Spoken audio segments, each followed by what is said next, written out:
Hi everyone, Mr. McTidge here.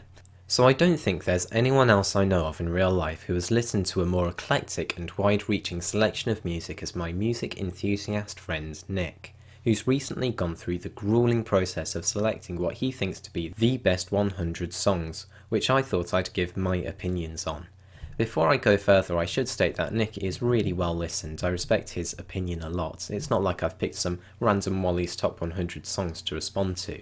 The songs on this list are all going to have something good about them and worth listening to. I'll be doing this top 100 in chunks of 20, so 100 through to 81 in this video, and with that let's jump right in. At number 100, Nick has Flying Lotus with Never Catch Me, featuring Kendrick Lamar.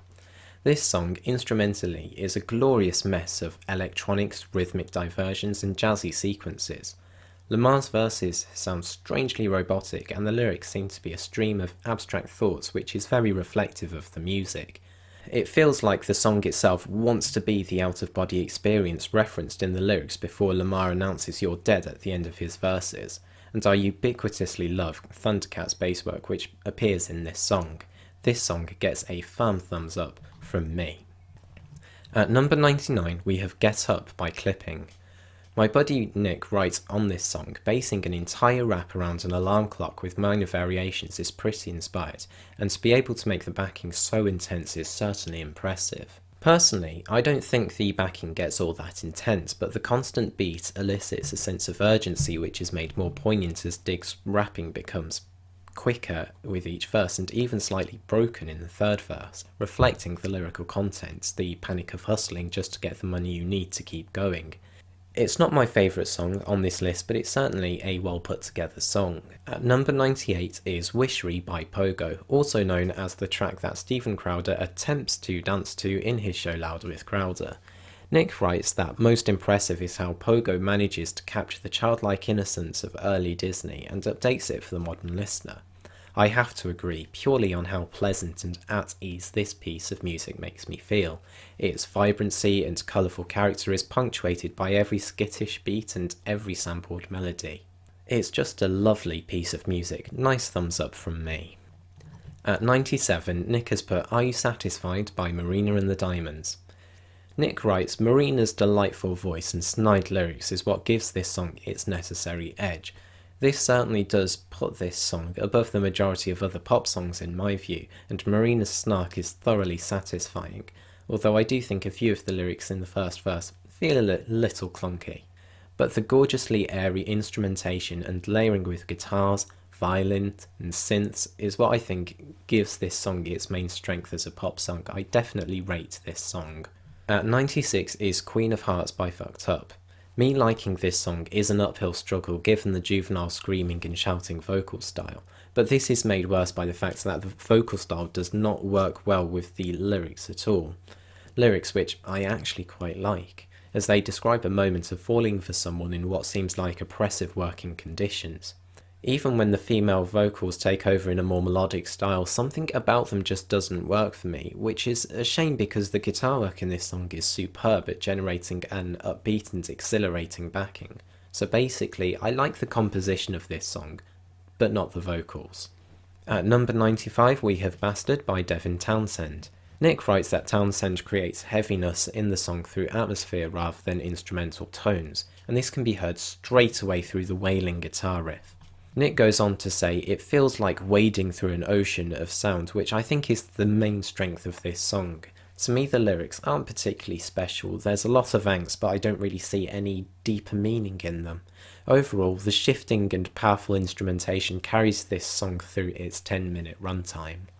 At number 94 we have Ms. Jackson by Outkast. Hip-hop/rap isn't exactly my genre of choice, but Ms. Jackson is the one big exception to that, and it's a song that I absolutely love. Nick writes that it was a commercial breakthrough for the band, and you can hear the sheer catchiness of it in the hook. The melancholic backing is simple but effective, and the wonky Here Comes the Bride sample is a fitting auditory metaphor for the fragility of the modern nuclear family.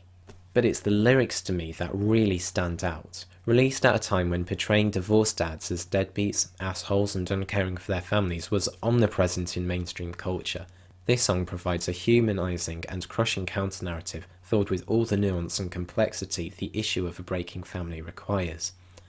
It's my favourite rap song and definitely my favourite song on Nick's list so far. At number 93 we have Purple Rain by Prince. Nick writes, quite simply the greatest power ballad ever written and possibly one of the best pop songs too. While I disagree that it's the greatest power ballad ever written, that title belongs to Gibbs by Sheena Ringo. Purple Rain is gorgeously impassioned and lyrically ethereal. The guitar work is lovely as well, definitely a great pop ballad. Like Eating Glass by Bloc Party makes Nick's number 92 slots. Nick notes the relentless drumming in the song and that nothing in the genre of indie rock came close to the crying synth in the mid-late. While I agree with these points, I don't think there's an awful lot else to this song that's really worth noting, other than the titular simile being a particularly powerful one. I think I'd put this song into the alright category. At 91, Nick has the Anili Light by The Fair Rain. Nick describes this contemporary folk piece as having a lush arrangement, and I can't disagree with him there. Folk has always been a genre that I've liked but never really loved, and that's how I feel about this piece. I can't deny its enjoyability, but it's just not something that musically speaks to my heart, if I even have one, that is. At 90, Nick has put Young Fathers by Typhoon. This kind of indie folk I can get into a little bit more. Nick writes, their compositions are complex for the style of music they create. The lyrics touch upon the fears and perils of bringing children into such an unforgiving world, and how future generations will fare, but provides a hopeful tone and a truly engaging listen. There's not a lot I can really add to this, other than the quirky, rhythmic and instrumental inflections on this song are just really fun to listen to as well. A great, emotionally involved but upbeat piece of music right here. At 89, Nick has Lazy Eye by Silversun Pickups. He writes, the verses, hook and guitar fills would provide a perfectly acceptable soft rock song. On first listen, I don't think anybody could possibly expect the colossal wall of sound that strikes at the 4-minute mark, and it's this addition which lets the song transcend convention and cement itself in one's memory. I definitely agree that this song builds really well and enjoys the guitar layering that's afforded to it. I'm not sure how much I would say it transcends convention, but it's certainly a striking moment and definitely a good song. I would recommend this to anyone who's into alternative rock. Up next at 88, Nick has put The Hill by Snowmine. The auditory depth of this song is thrown at the listener straight up with its superb production, and the instrumentation is diverse and engaging. From the Radiohead-like strings and head voice hooks to the tremolo guitar reverberating around the place. Nick describes this song as walking through a dream, which I think is apt. The very odd lyrics feel like a dream as well. I can't say I understand the meaning of them very much, but they're quite fun, and so I give the song a thumbs up. At 87, Nick has put Midnight Surprise by Lightspeed Champion, an indie rock epic about romantic and sexual fantasizing. Nick notes that it jumps around passages just enough that it keeps its structure without feeling repetitive, and that the pacing of the song is great. The song definitely benefits from not rushing itself, and allowing its approachable, amicable guitars and keys to dance around the listener's ears, and the extra bit of intensity for the final section makes for a really nice end. At 86, Nick has A Spider in the Snow by The Dismemberment Plan. It starts off with an odd synth and quirky bass line. The lyrics portray someone who's having a distant life, finding it hard to connect to reality, and the instrumentation reflects this haziness well. Nick writes that this song succeeds in making him feel cold. Personally, it doesn't quite have that effect on me. It makes me feel more contemplative, but the effect is definitely still there. At 85, Nick has put Jesus Christ by Brand New. Nick writes this song has the best set of lyrics on this entire list. A crisis of faith and confidence in song form. I do think the guitar instrumentation here is a little uninspiring, and it's definitely the song's lyrics that has given it its popularity. Most people who know this aspect of my life would think I would relate hard to these lyrics, but the truth is, while their lyrics I can appreciate for their quality, the debate of faith is not one I personally want to return to, and so a song like this becomes one that I get little catharsis from listening to. At 84, Nick drops in Hey Good Lookin' by Blonde Tongues. The soft wavy guitar strums are distant and dreamlike. Instrumentally, this isn't really my taste, as I tend to prefer more striking polymelodic elements in music, and I don't find the guitar work as enamouring as others do, although I do appreciate the nice bass work in the bridge.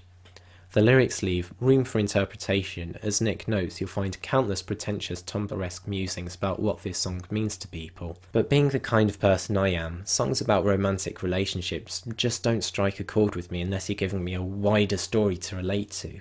I'm not saying this is a bad song by any stretch, but much like Jesus Christ by Brand New, just isn't a song that I'm going to be head over heels for. At 83 there's Ya Hey by Vampire Weekend.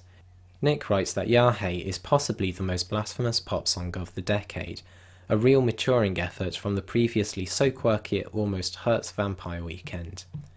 I actually find it strange that Nick calls it a maturing effort.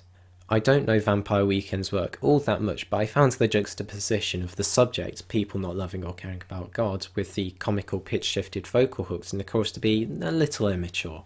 It works well as a piece of mockery whether you like it or not, and I can understand its appeal to people who are anti-religion, but I guess it's just not a song for me. Painkiller by Judas Priest makes Nick's number 82 spot. It's not difficult to see why this is such a celebrated death metal song. The sheer intensity riding on this song is flattening, starting off with the machine gun drums and then the wild guitar solos after the verses. The lyrics describe a being of mass destruction, conforming to a rather stereotypical death metal romanticisation of destruction, but it's hard to argue that it isn't done well here. While it's not something I would usually listen to, I can't deny that it's a great song.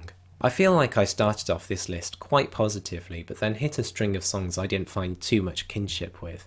So ending this video at number 81, Freddie Freeloader, is a nice way to finish because I do love me some Miles Davis. While it's not my favourite Davis track, it's Davis at his mellow best, and it has a mature, relaxing allure to it.